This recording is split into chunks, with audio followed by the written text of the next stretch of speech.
This is Life Admin Life Hacks, a podcast that gives you techniques, tips and tools to tackle your life admin more efficiently, to save your time, your money and improve your household harmony. I'm Dinah Rowe Roberts, an operations manager who is super excited about this ep, interviewing someone who has inspired so much of my thinking about time management. I'm Mia Northrop, a researcher and writer, and I'm intrigued by the idea of a time tracking challenge and think this might be the year where I succumb to my curiosity. In this episode, we interviewed time management and productivity expert Laura Vanderkam. Hello and welcome to Life Admin Life Hacks. Time management is a topic that we need to revisit each and every year to update our thinking and reinforce good habits. And in this episode, we talk to Laura Vanderkam, who reveals why planning on Friday makes the biggest difference for her life, about making memories is what stops time from slipping away, and that setting a bedtime is a must for adults. If you're looking for some inspiration and fresh ideas on managing your time, listen on. Laura Vanderkam is the author of several time management and productivity books, including the new Tranquility by Tuesday, 9 Ways to Calm the Chaos and Make Time for What Matters, along with Juliet's School of Possibilities, Off the Clock, I Know How She Does It, What the Most Successful People Do Before Breakfast, and 168 Hours. Her work has appeared in publications including the New York Times, the Wall Street Journal, Fast Company, and Fortune. She's the host of the podcast Before Breakfast and the co-host with Sarah Hart-Unger of the podcast Best of Both Worlds. She lives outside Philadelphia with her husband and 5 children. Laura, thanks so much for coming on the show today. Thank you so much for having me. I'm excited to be here. Let's get started with thinking about your life admin. And when it comes to life admin for you, what's most important? Is it peace of mind, saving money, saving time, or household harmony? Well, I certainly think that peace of mind and saving time are both up there in terms of the ones you kind of try to optimize the most for. It's always a work in progress. You know, can't always guarantee smooth sailing in any given week. But for the most part, people get where they need to go. For the most part, the papers get in at the time they're supposed to be getting in. And, we only occasionally run out of things like ketchup. So, that's always a victory. So in your work, you've done so much time tracking research on yourself and with others, and you've looked at a lot of other people's schedules. Is it predictable where people lose time? It is. And not so much that there's like one thing that everybody does wrong, because if there were, like, great, then we could all just not do whatever that thing was and magically stop wasting time. But what tends to be the biggest problem is that people approach time mindlessly. And it's so easy to do because time keeps passing. I mean, no matter what you do, you wake up Saturday morning, it's going to be the end of Saturday eventually. No matter, if you lock yourself in a closet, it's still going to be the end of Saturday. But if you, don't think about it, the odds that the time is spent in some way that is rejuvenating or meaningful or enjoyable, I mean, there's always the chance, but the odds aren't very good. Whereas if you think about it a little bit more and, hey, well, what are my intentions for my time?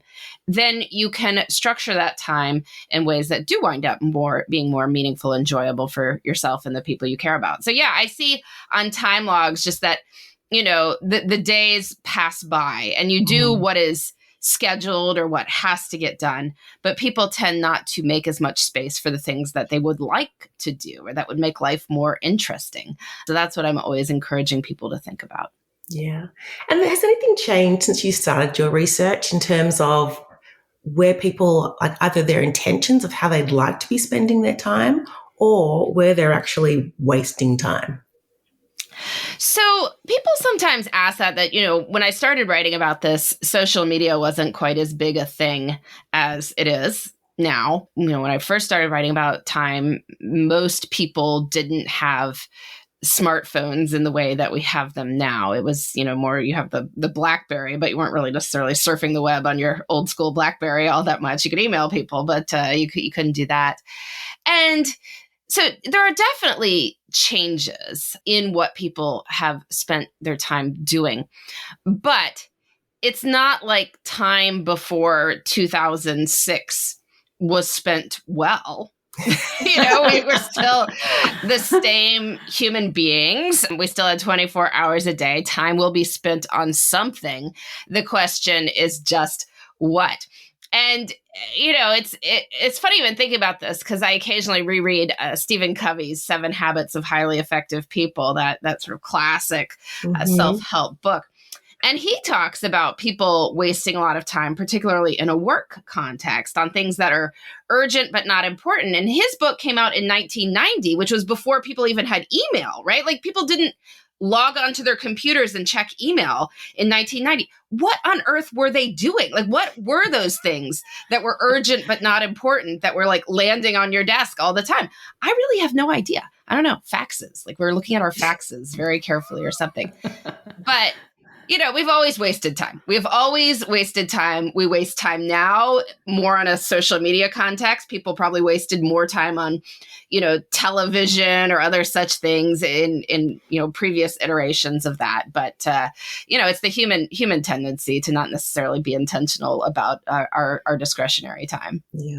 Oh, it's definitely true. I mean, it's interesting to think about, you used to waste time watching TV, and at least now, even when you're wasting time streaming, you're hopefully watching something you like watching, rather than watching, back in the old days when you had to watch whatever was in front of you without any choice, really, or very limited choice. Certainly here in Melbourne, we got 3 or 4 channels as we were growing up. So I was often watching as a young person things that I didn't even enjoy, and still managing to waste time. So yes, exactly. Yeah. Hopefully the caliber has at least risen. But then maybe people are like scrolling around on their phones at the same time. I don't know, like tweeting about whatever they're watching.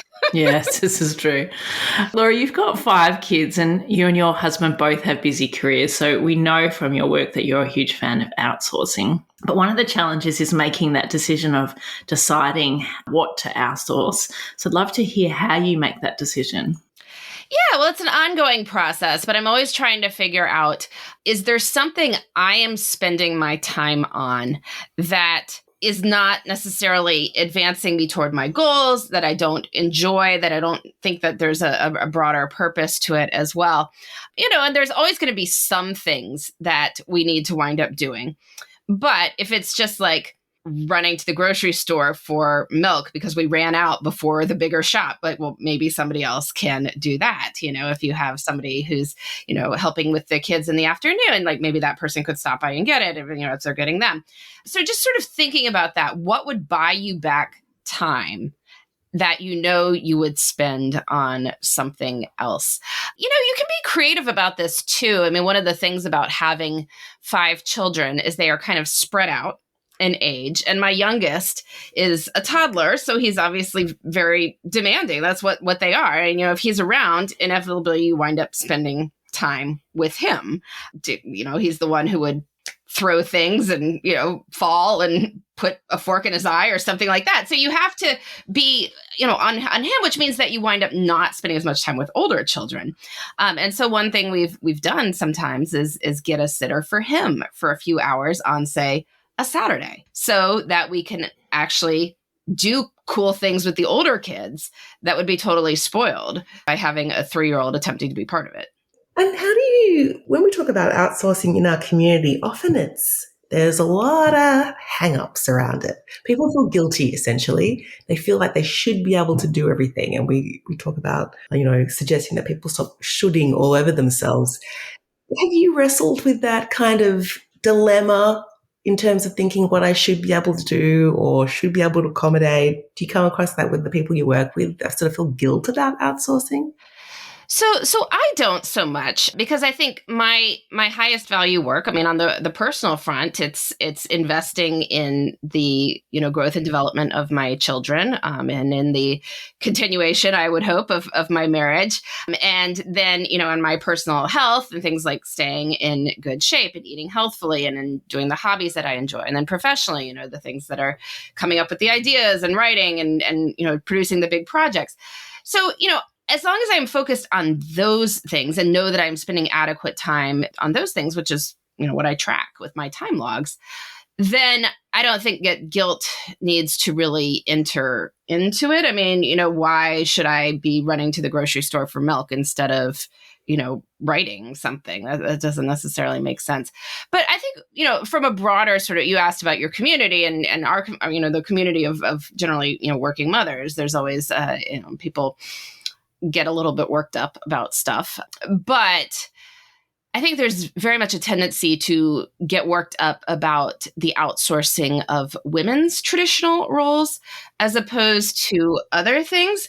I just had a guy here working on my HVAC system. I'm sure that with enough time, we could figure out our HVAC system.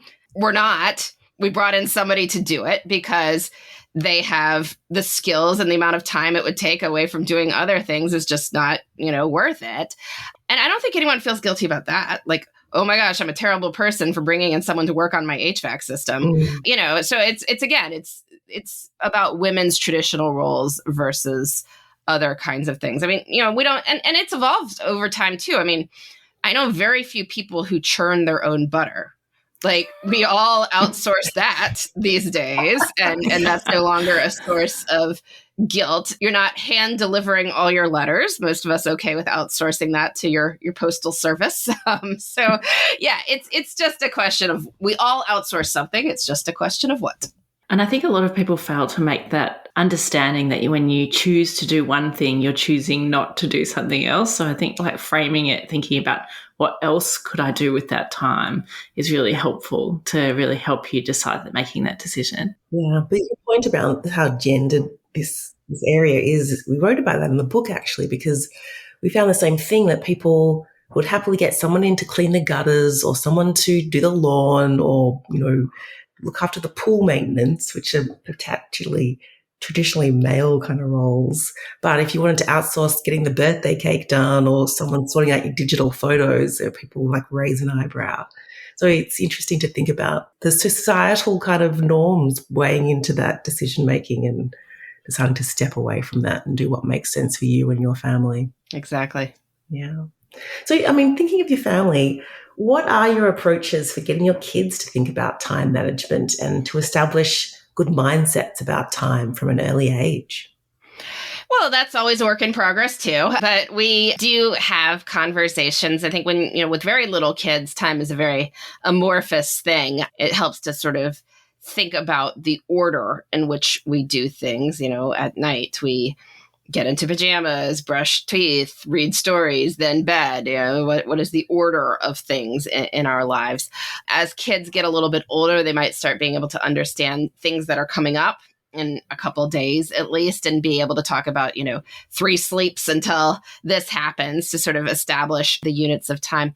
But as kids get into school age, then they can start to think more about, well, what day is it? Where are we in the calendar? What's coming up that is going on in my life that I would like to think about or invest some time in preparing for. Certainly one of the things we found helpful to talk about is when kids start having, say, weekly assignments. So it's not just that they have to turn it in the next day, but it will be done by the end of the week. And so then they have an element of choice over when it gets done. And maybe the natural tendency is, if it's due Friday, to do it the last minute on Thursday or something like that. We say, well, that's interesting, because what else is going on Thursday? Those things, you'll probably want to do those things. And if you have to do this, will you be able to do those things? Maybe not as much time as you want. Well, what would happen if you chose a different day? What day do you think would be good? What do you have going? These are good conversations to have. And then as kids get, toward high school and start to have cumulative tests at the end of semesters, that it really behooves you to start thinking about that early, as opposed to the last few days, to, build in time for planning and reviewing and all that. And so it's really an evolution. And obviously many adults, never kind of figure that out. We're still doing stuff on the last minute too.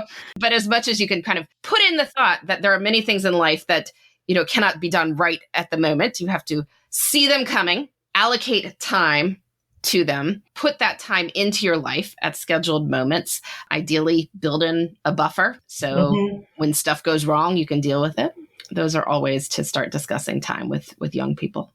Well, your latest book, Laura, is called Tranquility by Tuesday. And it's interesting because I never really think about my Tuesdays as being very tranquil. It's actually the busiest day in our household, so it's kind of ironic.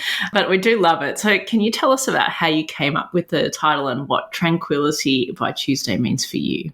Well, there is that element that Tuesday is the most normal day of the week. Right? Like, so Mondays has its own start of the week kind of stuff. Fridays, everyone's like, oh, thank goodness it's Friday, and weekends have a different vibe entirely. But Tuesday is like the normal day. And so if you can feel tranquil about your life on a Tuesday, you're doing pretty good, right? That your normal life feels good. You have structures built into your life to make it feel sustainable and joyful on an average Tuesday. You are not waiting for weekends. You are not waiting for vacations. You're not waiting for some time in the future when your children are less likely to cause, havoc in your life or whatever it is. It's today. It's Tuesday. And so that is what this book is about how we can develop habits that allow us to use time well in ways that are meaningful and enjoyable for ourselves and the people we care about on an absolutely average day. I was just laughing about that, the idea of Tuesday being the most normal day. So today it's obviously Tuesday here, and I was thinking about my routine and how it's all just sort of set up smoothly. It's probably the day of the week that I know is probably going to be the smoothest and the less sort of rough. Well, that's good. Bizarre. Okay, so in this book, you've got 9 practical rules that you believe have the biggest impact in life. And probably don't have time to talk about all of them, but we wanted to pinpoint on a few. One was planning on Fridays. Tell us about this rule and how you go about your Friday planning sessions, because this is something where you get your kids and your husband involved, yeah? Yeah, so plan on Fridays. This rule really encompasses 2 aspects. One is to plan, and specifically to plan your life in weeks. I think every busy person needs a designated weekly planning time. When you look forward to the next week coming up and plan your life holistically. So think about your work priorities, think about your relationship priorities, think about your personal priorities, think about where those things can go, look at what you are already committed to, figure out how you're going to tackle that stuff, iron out any logistical challenges, make sure you've got something you're looking forward to, get rid of anything that doesn't belong on your schedule. That's a good planning session, right? And we've done all those things. And if you do that once a week, then the sort of in between can be a lot less intense. Any given day, just say, oh, what am I doing tomorrow? Quick look over it, go from there. As for Fridays, because this is the part people are like, well, why Friday? It's like, well, and there are lots of other times that people plan. People plan like Sunday night. Some people plan Monday mornings. I mean, those are both very popular times that I see a lot.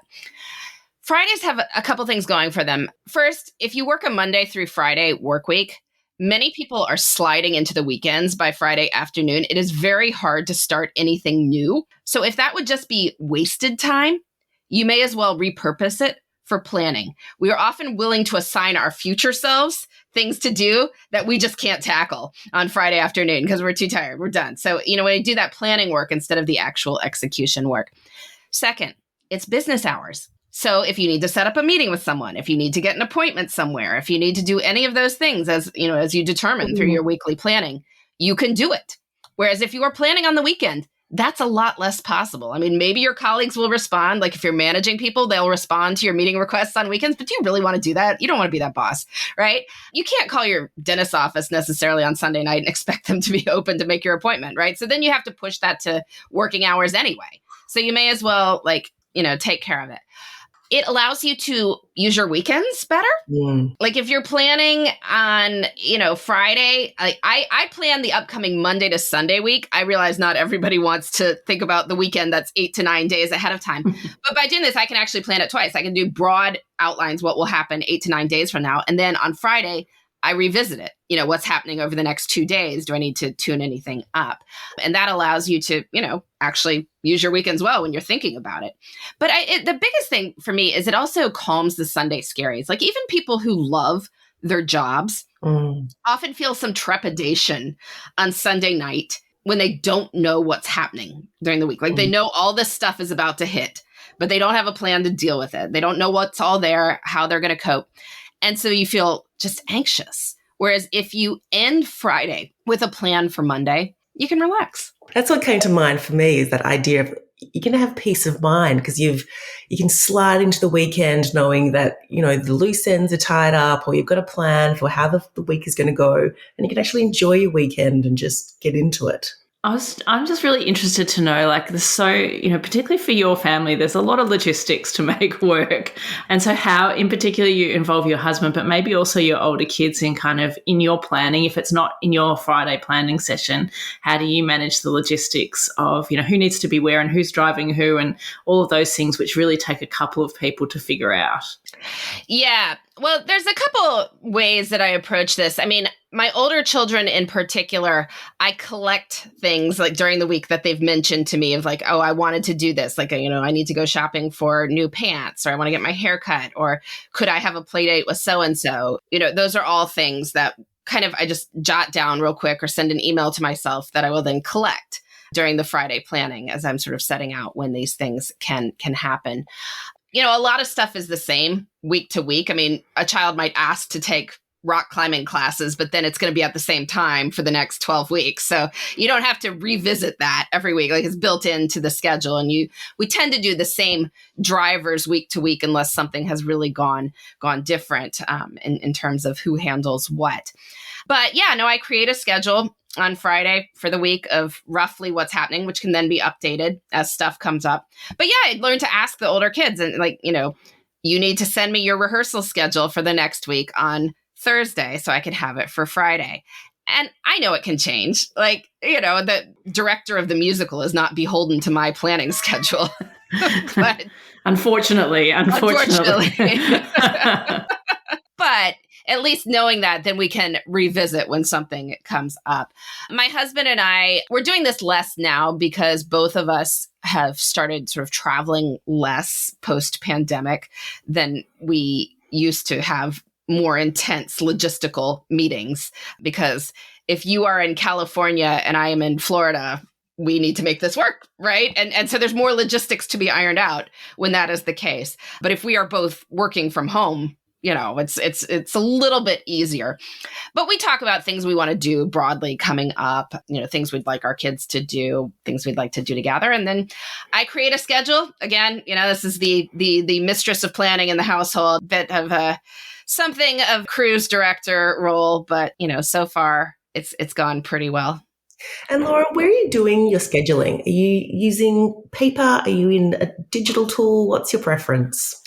So I use paper, and I know that makes me sound incredibly old-fashioned. And I know a lot of people have to use digital calendars just for work.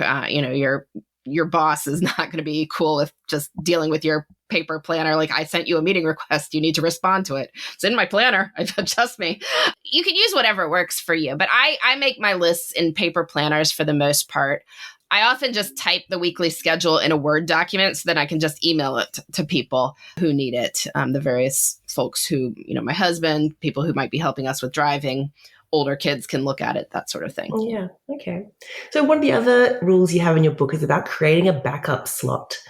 And at the start of this chapter, it reads, anyone can make a perfect schedule. Time management masters make resilient schedules. So tell us about creating a resilient schedule. Yeah, people get very frustrated when they plan in time for their priorities and then life happens. You've carved out a couple hours to work on this big speculative work project and then an existing project kind of blows up. Or maybe you plan to take one of your kids somewhere special and then it rains or the child is sick or you're sick or whatever else. It just happens, and people get very frustrated because they carved out the time and then couldn't make it work. But there are ways to deal with that. And one of the best ways to think about this, when people are invited to outdoor events, sometimes, if you're in a climate where rain happens, there's often a rain date scheduled. And what's going on is that the organizers are acknowledging that much can go predictably wrong outside. Like, it's right there in the rain date name. But there's no question of whether the event is going to be rescheduled or not, and when. Like, it will be for the rain date. And so if you want to do this thing, not to put anything unmovable in the second slot. And by creating a backup slot, you vastly increase the chances that the original event happens, even if not when originally planned. And so for anything important in our lives, we need the equivalent of a rain date. So if you can't work on this big speculative project on Tuesday morning, when's the backup slot? right? When else could you get to it? If you and your kid plan to go to the amusement park on Saturday, and Saturday there's, tornadoes coming through, when else could you go?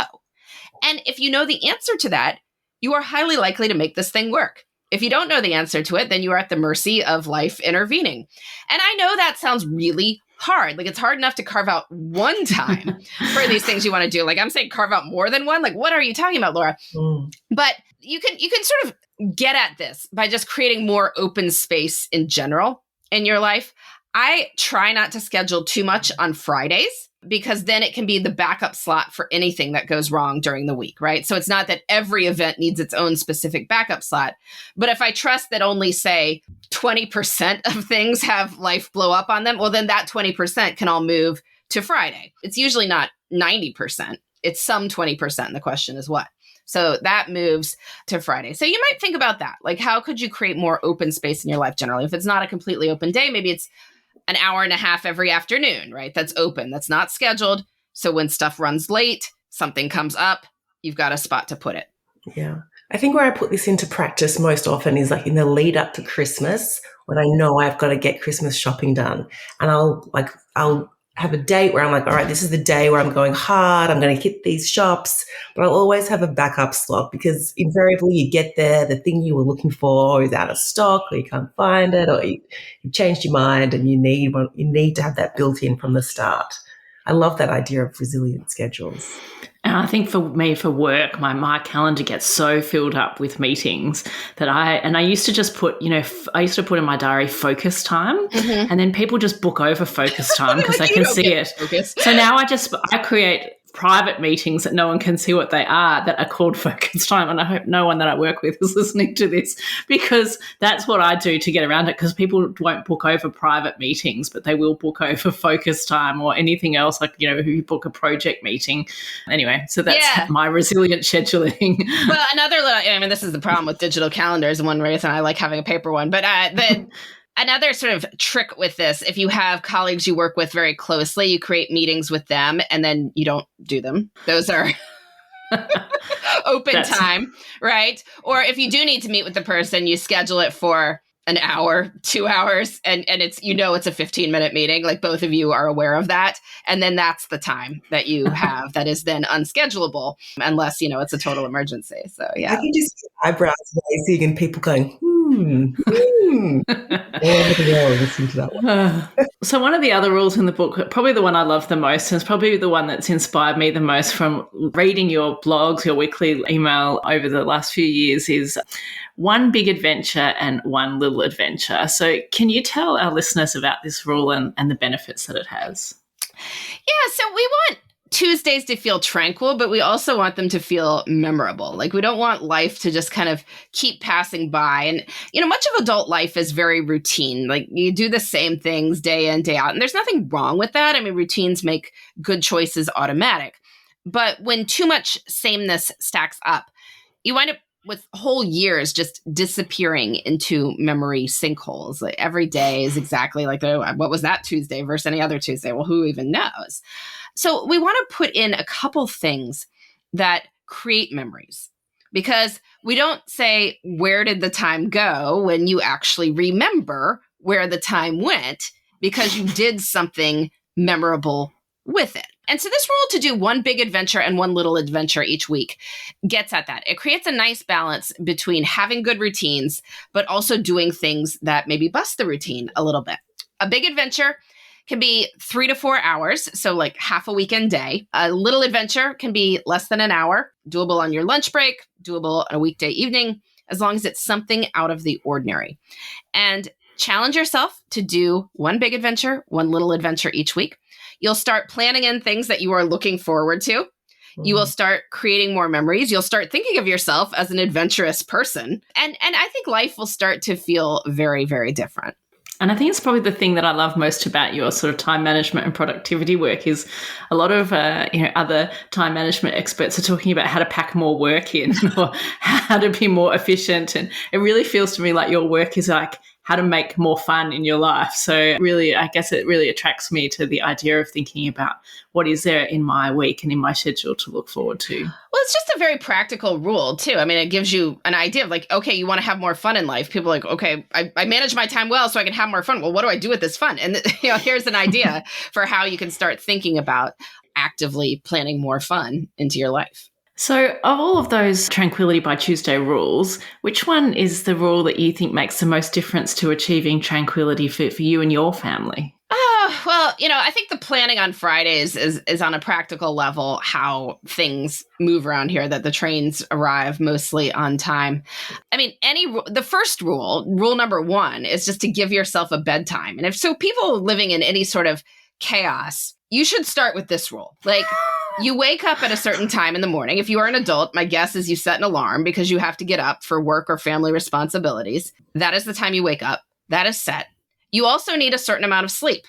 So ideally, that amount of sleep you count back from the time your alarm is set. And that is the time you go to bed, right? Like this is not difficult. This is just a simple math problem. It has nothing to do with like what kind of person you are or how important you are or anything else. It is just math. If you need to wake up at 6 and you need 8 hours of sleep, your bedtime should be 10 p.m. If you wake up at 6:30 and you need 7 hours of sleep, your bedtime can be 11:30. Like these are just mathematical questions. Figure it out. But you commit to getting in bed at that time any night that you don't have a really, really good reason not to. And if you do this over and over again, your life transforms. Like not only are you getting enough sleep, like you are waking up rested in the morning, but your life feels more structured and orderly in general. Like, again, all of us know the day has a beginning. Like you wake up, the day has a beginning. The day also has an end. Yeah. And when you set what time that end is, you know exactly how much time you are working with. You know what you could allocate with different things, make things fit. It's like a game of Tetris. How can I make all the pieces fit here in this 16 and a half waking hours I have? But you can't think it's bigger than that, right? Like you know what the space is. You fill that well, and then you go on to the next day. And this just makes life feel more sustainable and doable. Yeah, that's really interesting. It takes discipline to go to bed at a reasonable time. And for some people, it takes a real mindset shift to know that it's a false economy to like push the hours, you're going to try and cram more into one day, thinking, that's not going to affect me for the rest of the week. The fact that I'm robbing myself of sleep and I'm probably grumpy and irritable and making worse food choices and not doing exercise, like it has this real domino effect. There's so much research too coming out now about the health impact of not getting enough sleep. Well, and the crazy thing is, I mean, people think that they're saving time. Like they think like, oh, well, if I stay up later, I get more time. But you don't get more time. Like the vast majority of people who are not chronic insomniacs have a set amount of sleep that their body needs. And if you skimp on it one night, you will crash and make it up at some other point. And the question is that other point time that you would wish to devote to sleep? Your body's going to force you to substitute sleep for other activities at some point. The question is just when. And so, I see this all the time on time logs that Monday and Tuesday, people get short amounts of sleep. And then later in the week, they're falling asleep on the couch, watching television. They are sleeping through alarms. They are, they're crashing on weekends. And so they can't use this time that might be discretionary time on the weekend because their bodies are forcing them to substitute sleep for those other activities. Then, of course, they've slept late on Sunday morning. So then they can't go to sleep on Sunday night for Monday. And the cycle starts all over again. So it's just like, choose the time. Get the amount of sleep you need every single night, and you'll have far more energy. Life will feel more in control. Yeah. There's a whole bunch of apps. I fell down a rabbit hole over the holidays and we're looking at there's sleep debt apps. Will calculate your sleep debt. And, it's plugged into, if you have like a smartwatch or something that's tracking your sleep and your sleep cycles, it can calculate your sleep debt and helps you plan when are you going to catch up on this sleep so you can regulate it. Laura, we could go on for hours. There's so many different directions we could take on this, but thank you so much for your time today. Thanks for sharing these ideas and your experience. It's been such a pleasure. Yeah, thanks for having me. I appreciate it. So where can our listeners find you if they want to hear more? Yeah, well, you can come visit me at my website, which is lauravanderkam.com. That's just my name. And you can learn there about my various books, including Tranquility by Tuesday, and about my podcasts, Before Breakfast, which is a short every weekday morning tip designed to take your day from great to awesome. And then Best of Both Worlds, which I co-host with Sarah Hart-Unger, where we talk issues of work and family from the perspective of people who truly love both. Thanks for listening. Show notes for this episode are available at lifeadminlifehacks.com. And if you're a fan, please subscribe and share the love and tell a friend, or review us in your podcasting app. You can also follow us on Facebook, Instagram, and LinkedIn.